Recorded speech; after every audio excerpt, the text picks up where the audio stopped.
All right, guys. So I've been strongly hinting at the possibility that the Democrats are going to move forward with a massive infrastructure spending bill. Okay, that's something I've been talking about at least once a week for the past few weeks. Because on my channel, guys, I actually like to give you the real news and tell you what's actually going on, right? So that you're aware when this stuff actually comes up and you're not surprised. So lo and behold, Biden's advisors, aka his lobbyists, are working on the bill, and we are getting leaked details in regards to how much this thing is going to cost and what exactly is going to be in it. So keep in mind, guys, it's still early, but we're getting a good idea in terms of what is in Joe Biden's legacy defining Build Back Better program. Okay, so let's go ahead and get into what the rumors is in regards to what they're going to put in this package. Okay, here's what could be included in the proposed $3 trillion infrastructure proposal. Roads and bridges. According to documents obtained by the Times, the first component could set aside roughly $1 trillion in strengthening roads and bridges, among other things. This area is traditionally considered bipartisan on Capitol Hill. Other parts of the bill could include spending on clean energy deployment and the development of G5 communications, funding for rural broadband, 1 million affordable and energy efficient housing units, 1 trillion in spending on roads, bridges, electric vehicles, rail lines, and improvements to the electric grid and other parts of the power sector. Fitzpatrick argued these investments would be critical to shore up the nation's economic footing after the pandemic subsides. Quote, an infrastructure package goes beyond a very common understanding of roads and bridges, Fitzpatrick told Insider. We're talking about manufacturing infrastructure. We're talking about clean energy infrastructure that will help bring down costs and also create domestic markets that make us competitive around the world. The care economy. The other portion of the Biden administration's legislation push would aim to encourage laid off workers to jump back into the labor force if they stop seeking jobs over the past years. Related provisions may include free community college, universal pre-K, a national paid leave initiative, increased spending on programs to increase participation of women in the labor force, extending or making permanent 2 temporary provisions of Biden stimulus bills, expanded subsidies for low and middle income Americans to buy health insurance, and tax credits aimed at cutting poverty. While bipartisan infrastructure talks are underway in the House, Republicans are already opposed to a package that contains tax increases to pay for it. Another possible funding method includes authorizing Medicare to negotiate lower drug prices with pharmaceutical companies. Senator John Thune, the Senate's second-ranked Republican, told reporters on Tuesday that splitting up an infrastructure bill was a pretty cynical ploy by Democrats to try and attract GOP support for some measures but not for others. Pushing some of the package through budget reconciliation may also prove to be a soft sale for some centrist Democrat lawmakers. It's the tactic recently used to approve Biden's stimulus law without any GOP votes, avoiding a 60-vote threshold known as the filibuster in the process. Quote, I'm not going to do it through reconciliation, moderate Democrat Senator Joe Manchin of West Virginia told Axios. Quote, I am not going to get a bill that cuts them Republicans out completely before we start trying. All right, guys. So as you can see there, basically Biden's infrastructure bill essentially is going to be about $3 trillion as of right now, right? And it's going to focus on clean energy, rural broadband, energy efficient housing, and basically roads, bridges, electric vehicles, the green economy, right? It's almost like a mini type of green initiative here. And there also could be free community college, universal pre-K, national paid leave, things of that nature, right? Things that Democrats have been talking about.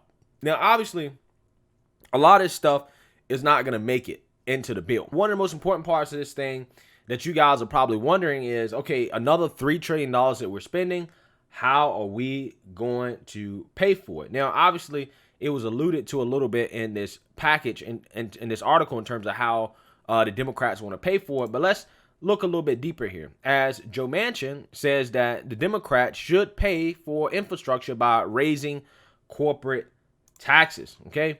Now, as a quick summary of what this article says, guys, it basically just details that Joe Manchin supports raising corporate tax rates from 21% to 25%. He says that's going to raise about 400 billion right there, and that he wants to have this bill paid for as much as possible. And he's also willing to spend $3 trillion. He just wants it to be paid for. He also would like to work with the Republicans if they can. But however, if they can't, he's signaling, he may have a willingness to try to have a go at it alone approach, even though he said differently in the past. Joe Manchin, right, who is a key centrist vote in the Senate, has voiced his support for spending big. Okay, and there's some other people that are talking about how the package could get even bigger. But like I've been hinting at and alluding to you guys, this is a massive infrastructure package. Now, the question regarding the Democrats, okay, is that we all know that they're going to want to throw everything in there, right? And whether or not they can get everything in there is going to depend on whether or not they want to go through the budget reconciliation process or if they want to actually work with the Republicans. Either way, they're probably not getting everything they want, because with budget reconciliation, they can't just throw a bunch of things in there that don't have anything to do with the budget. And if they try to work with the Republicans, obviously the Republicans are not going to want to raise taxes, and they're also not going to want to spend $3 trillion. Okay. And, it would be weird if Mitch McConnell did an about face after basically denying Trump's infrastructure plan that Trump wanted, which was only $1 trillion. It'd be weird for Mitch McConnell to turn around and want to work with the Democrats. So in my opinion, I don't see the Republicans budging on this. I don't see them being willing to work with the Democrats at all on this infrastructure spending bill. So it seems like they're going to have to go through the budget reconciliation process, which is really going to test Joe Manchin's convictions, right? Because he said that he's not passing another massive bill without working with the Republicans, without getting the Republicans on board.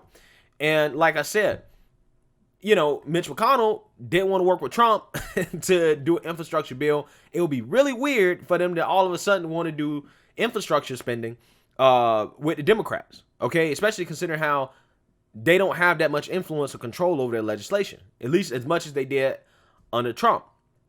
So Joe Manchin will be put to the test, right, in terms of whether or not he's going to hold steady on working with the Republicans, right?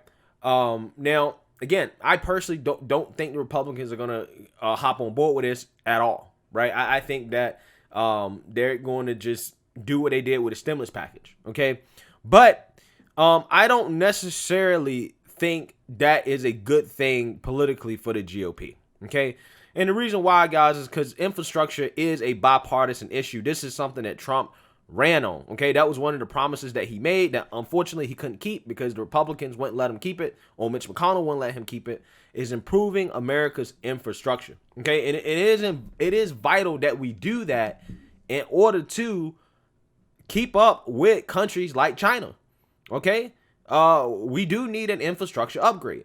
So I'm not totally against the package. I just wish that the GOP had thought harder about what their priorities actually were when they were in office, okay? I think that if you look back on it, if the Democrats end up passing this thing and repealing Trump's tax cuts, okay, would it have been better to focus on infrastructure under Trump rather than pass the Trump tax cuts at this point, right? Considering how, they did add to the deficit, and on top of that, the Democrats, could just turn around and repeal it and then end up doing their own infrastructure plan, which is going to be long lasting, which is going to, if they get it, it's going to be very good for them politically, because let's say that they expand the child tax credit, right, permanently. That's a part of the stimulus package. This was actually something that Mitt Romney had proposed. Mitt Romney, the one that came out and was like, hey, we should just make the child tax credit permanent and make it a cash payment. That's essentially what the Democrats have done. They've taken Mitt Romney's idea, they made it their own, and now they're going to try to make it permanent. They're going to try to roll back Trump's tax cuts. And it's basically going to look like, at this point, the Democrats will have stolen all of the thunder that had happened under the Trump administration, right? if they end up repealing that. Because Trump wanted to do infrastructure spending, but McConnell didn't want to do it, right? Instead, McConnell was cool with the tax cuts, which I'm cool with too, but at the same time, I'm just thinking about politically, right? What has a more lasting long-term effect? It would be impossible for them to actually roll back an infrastructure plan if the GOP had executed on that. That's not something the Democrats can just take back. The Democrats can just take back the tax cut. So if the Democrats pass this infrastructure bill and they start to make some of these things permanent, it's going to be hell and high water for the GOP to try to repeal some of these things. Like, for example, if they do end up, expanding these child tax credit, making them permanent, GOP can't repeal that. The same way they weren't able to repeal Obamacare because they know that, if they would have repealed Obamacare, then a lot of people probably would have lost their insurance and it would look terrible for them, right? Politically. That's why they didn't do it. That's why they couldn't get enough votes. They knew what it was. And this is a part of the problem with the Republican Party right now. They let the Democrats get layups. They let the Democrats outflank them on things that they should be spearheading. Okay? And this is why you end up with, programs like Obamacare, which is basically just Romney care. Again, see the Democratic version of Mitt Romney's plan, a Republican plan. And some of these other initiatives that are being led by Democrats that once it's passed by the Democrats, it becomes political poison for the Republicans to even touch at all. Republicans can't touch it. They can't do anything. And this is what's about to happen with this infrastructure bill.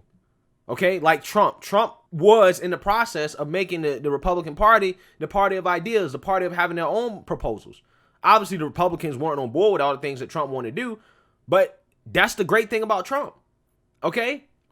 And that's the type of stuff that the Republicans need to pick up from Trump.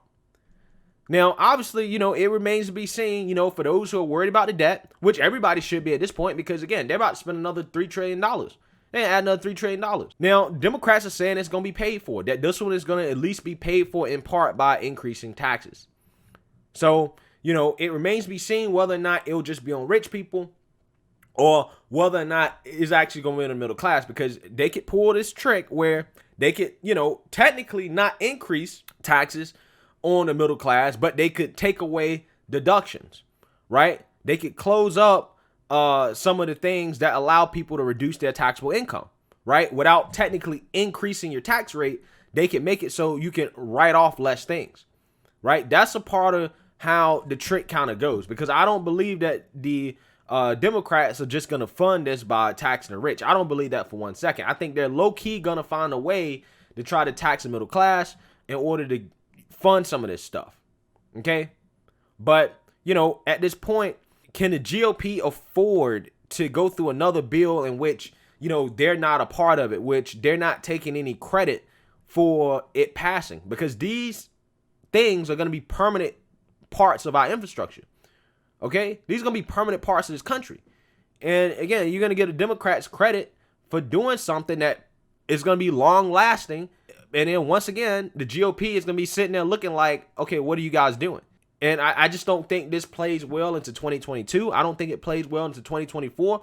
I think this is something that has to change under the GOP. I understand being concerned about the deficit, but the GOP has never been concerned about the deficit when they're actually in office, right? So, it really is annoying when they get really concerned about it under the Democrats, but when they're in office, they don't do anything about it. It's one thing if they actually did something about it. I'll be like, okay, I'm with you on this, because you actually get in office, you do something about it, you stick to your word, you actually care. But they really don't care. They really don't care, right? They only care when it's the Democrats' turn to do what they want to do, instead of being smart and outflanking the Democrats, because both parties are going to spin regardless.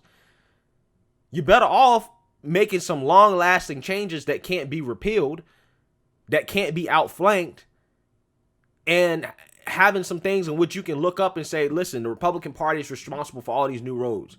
The Republican Party is responsible for, all this new infrastructure. I would much rather see that from the Republicans than some of the things they've been hanging their hat on lately, because the Democrats can just repeal all that stuff. It's temporary. So we'll see, man. We'll see what happens with this. Let me know what you guys think. Make sure you like, comment, and subscribe. Most importantly, share a Black conservative perspective. Peace.